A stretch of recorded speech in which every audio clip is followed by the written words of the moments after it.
बिस्मिल्लाहिर्रहमानिर्रहीम, अस्सलाम वालेकुम। इस प्रोग्राम में हम ज़राअत के मुख्तलिफ शोबाजात पे बात करते हैं। आज के प्रोग्राम में हम बात करेंगे हनी बीज पे, यानी शहद की मक्खियों को पालने किस तरह से पाला जा सकता है, शहद की मक्खियों को पालना कितना मुफीद हो सकता है, पाकिस्तान में ऐसे कौन से इलाके हैं जहाँ पे शहद की मक्खियों को पाला जा सकता है। इन्हीं मौज़ूआत पे आज के प्रोग्राम में बात करेंगे। प्रोग्राम में हमारे साथ बहुत ही मुअज़्ज़ज़ मेहमान शरीक हैं। आप डायरेक्टर हैं हनी बी रिसर्च इंस्टीट्यूट के, जो कि NARC का एक डिपार्टमेंट है। हमारे साथ मौजूद हैं डॉक्टर एलिज़ाबेथ स्टीवन। अस्सलाम वालेकुम जी। वालेकुम सलाम। डॉक्टर साहब, सबसे पहले तो ये बताइएगा कि अगर हिस्टोरिकल बैकग्राउंड देखा जाए इस प्रोफेशन का, जिसको हम लोग मक्स पानी भी कहते हैं और हनी बी को बेसिकली पालना भी कहते हैं, तो ये इसकी हिस्टोरिकल वैल्यू क्या है? हिस्टोरिकल वैल्यू के ऊपर मैं ऐसे बात करूंगी कि मुझे तकरीबन 30 साल हो गए इस शोबे से मुंसलिक हुए, और मैंने अपना मास्टर्स करके पहला काम ही यही शुरू किया था, अपनी जिसे कहना चाहिए मुलाजमत इस प्रोजेक्ट में शुरू की थी, जो कि पहले एक प्रोजेक्ट था 5 साल प्रोजेक्ट था, और उसमें हमने शहद की मक्खियों पर ही काम करना था, जो कि इंडिजिनस थी हमारे यहाँ। जो हमारी इंडिजिनस मक्खी थी, पहाड़ी मक्खी, उसकी जो पैदावार थी, सलाहियत थी शहद निकालने की, वो बहुत कम थी, यानी 4 किलो मुश्किल से पूरे साल में। ठीक। तो एक हनी बी से, एक शहद के छत्ते से एक कॉलोनी से। और उस ज़माने में बी कीपर्स भी जो थे वो माउंटेनस एरियाज़ के, ज़्यादातर सवात के और आज़ाद कश्मीर के और चित्राल के होते थे, और वहीं से अगर हमने खालिद शहद लेना होता था तो उनसे ही मिल जाता था।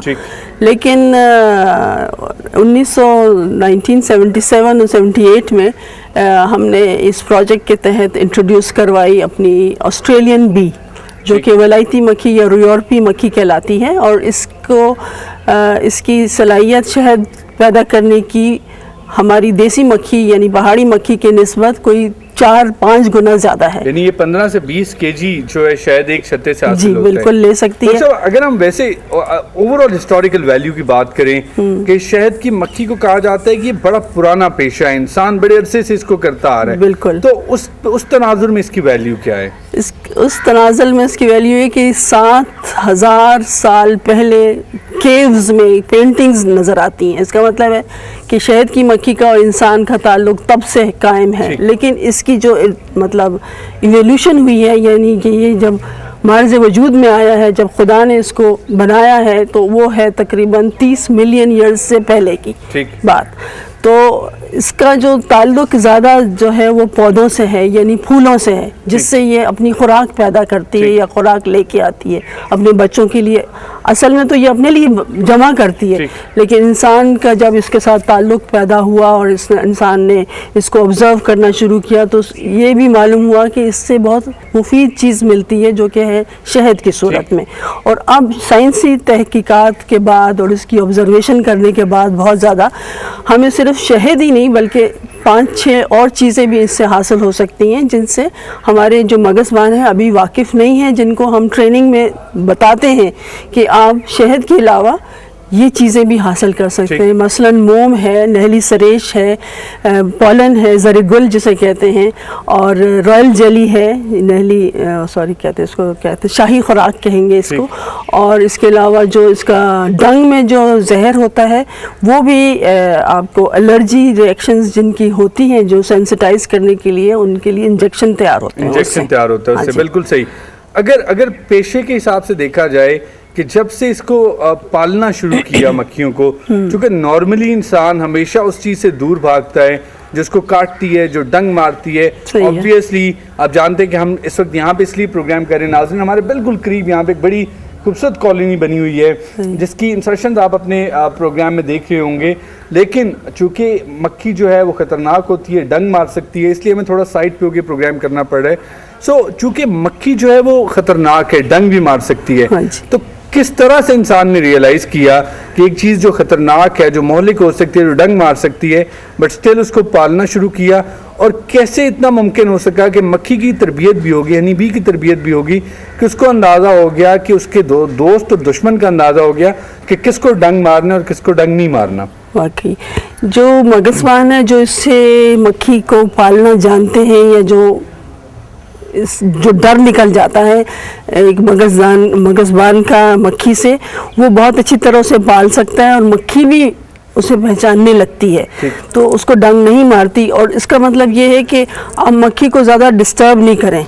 मक्खी सिर्फ उसी सूरत में डंक मारती है जब उसको ये ख़तरा हो जाए कि मेरे छत्ते को ख़तरा है, मेरे बच्चों को ख़तरा है, तो तब वो डंक मारती है, अदरवाइज़ वो डंक नहीं मारती। और हाँ, मगज़बान को तरीके आ जाते हैं, जब आप पालना शुरू करते हैं तो उसको तरीके आ जाते हैं कि किस वक्त मक्खी को छेड़ना चाहिए। मैंने ये सुन रखा है कि जो हनी बी है वो बड़ी इंटेलिजेंट होती है, उसका लर्निंग प्रोसेस बड़ा स्ट्रांग होता है। तो ये बताइए कि आप, चूंकि आपने पूरी ज़िंदगी इस पे रिसर्च की, बड़ा क्लोजली इसको देखा, तो हनी बी के करैक्टरिस्टिक्स के बारे में बताइए कि किस तरह से ये अपनी खुराक ढूंढती है, कॉलोनीज में रहती है, फैमिली स्ट्रक्चर इनका क्या होता है, आपने क्या ऑब्जर्व किया? ये मक्खी जो है ख़ानदान की सूरत में रहती है। इसके ख़ानदान के 3 अराकीन होते हैं, नर, मलका और कारकुन मक्खियाँ। तो हर एक का अपना अपना काम है। इनकी सबसे बड़ी खसूसियत ये है कि ये डिवाइड द ड्यूटीज़ करती हैं, यानी कि अपने अपने काम में मसरूफ़ रहती हैं और जेनेटिकली प्रोग्राम्ड होती हैं कि ये दूसरे के काम में मुदाखलत नहीं करती।